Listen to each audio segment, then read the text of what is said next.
evening, ladies and gentlemen. I'm Hadlock here from the Informed Youth of America. At first, we need to talk about the key details, the key things that are currently going on, currently happening.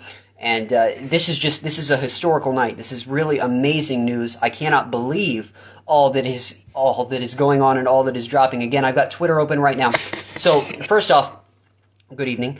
And second, we're going to talk about some of these quotes that are dropping and why they matter, why they're so important to us as Americans, and what they meant for the 2020 election. This quote is from Matt Taibbi, depending how you pronounce it.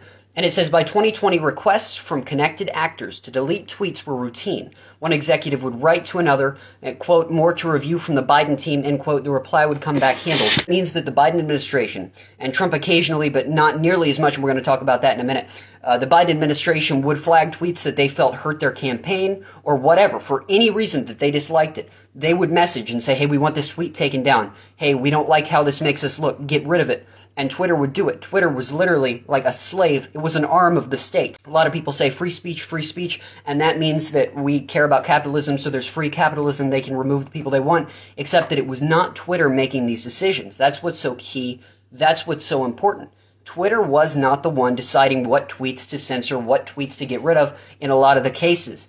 It was actually the Biden administration, the Biden campaign, and they would say, hey, we want you to get rid of these tweets. And then they would respond and they'd say, handled, we took care of it, they're gone. And it would be people with no followers, and it would be people with hundreds of thousands or millions of followers. And they gave an example of a linked tweet from celebrity James Woods. He's a conservative celebrity.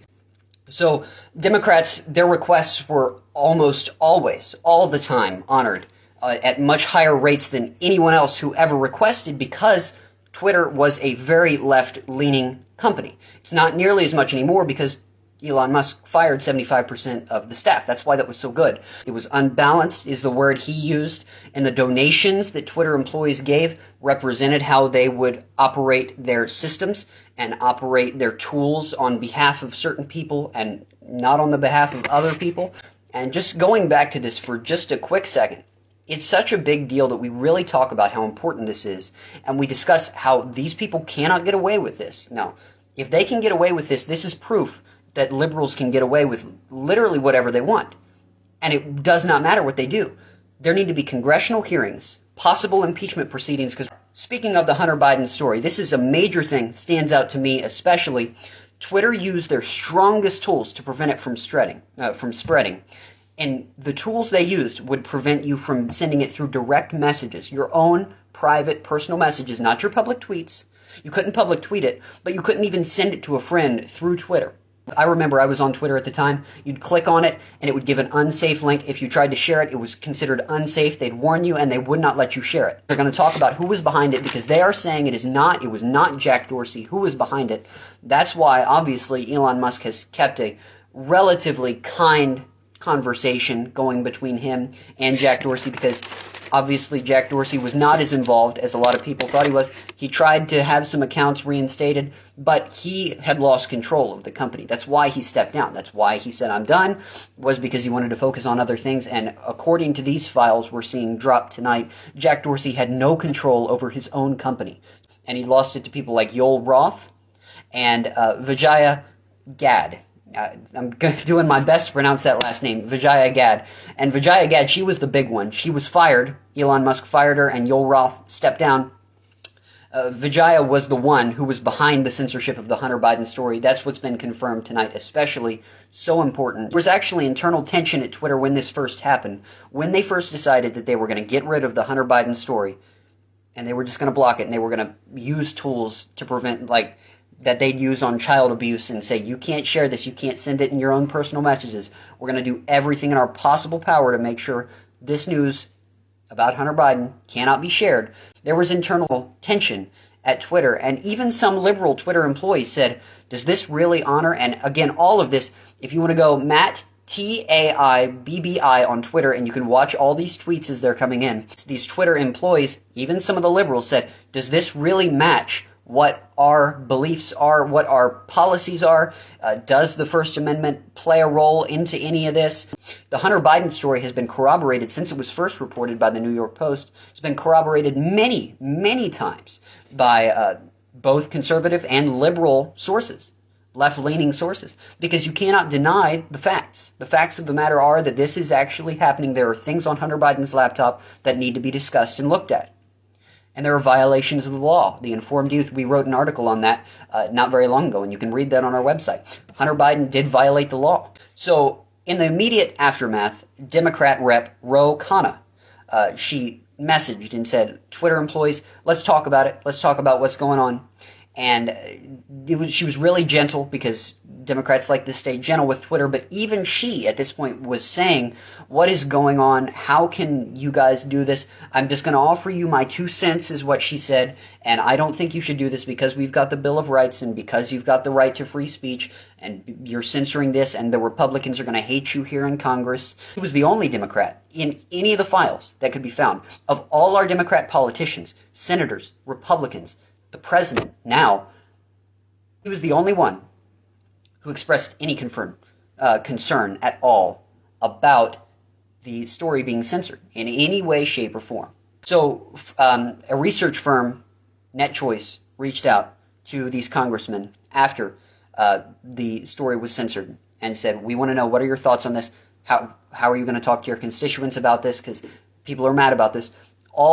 Everybody they interviewed was mad. They interviewed 9 Republicans, 3 Democrats. Everybody they talked to was angry, but for different reasons. They asked the Republicans said, this is the last straw. This is the straw that broke the camel's back. You've already done all kinds of censorious things, and you've gotten away with it, and now you're removing journalism, you're removing stories without having any evidence that it's untrue.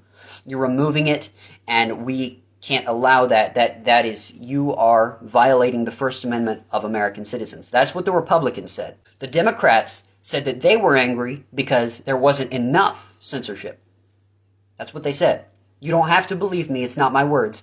Go look at Matt, Taibbi, on Twitter, and he's been talking about this for the past 2 hours. He said, quote, the First Amendment is not absolute. This was an insurrection. This that happened tonight, a digital insurrection. We need to start some investigations. There need to be congressional hearings on this immediately. Immediately, as soon as people are sworn into their roles. The government was using one of the largest forms of social media in the world to arm the Democrats and help them win elections. That's what the Twitter files, in essence, have shown tonight. Matt Taibbi said again, and he just finished the thread, so we'll finish up this thread. He said, it's been a whirlwind 96 hours for me too. There is much more to come, including answers to questions about issues like shadow banning, thank goodness, boosting follower counts, the fate of various individual accounts, and more. These issues are not limited to the political right. Good night, everyone. Thanks to all those who picked up the phone in the last few nights. Historical. This will be a night that my kids and your kids or grandkids will be reading about in their history books. This is the top story. It's currently trending all over Twitter. You've got Where is Elon? You've got Twittergate. You've got Matt Taibbi, his name, trending. People are angry. We are angry. I am angry tonight. I'm angry about this because I care. I've had censorship all over social media, including this. And I promise you that if the government was involved with Twitter and involved with banning Donald Trump on Twitter, they're involved on Facebook, which is where I've been censored. They're involved on YouTube, where I've been kicked off for hosting live streams. They're involved in all of it. There's more that's going to be coming. And those are some key issues, some key things that I was hoping to see tonight, but we'll see here in the near future. Shadow banning. That's something the Informed Youth of America is really undergoing. If you're not following us on the Informed Youth, make sure you're following us there. Shadow banning is real on Facebook and on all others. The follower accounts, they'd go up, and then for conservatives, they'd be gone, just like that.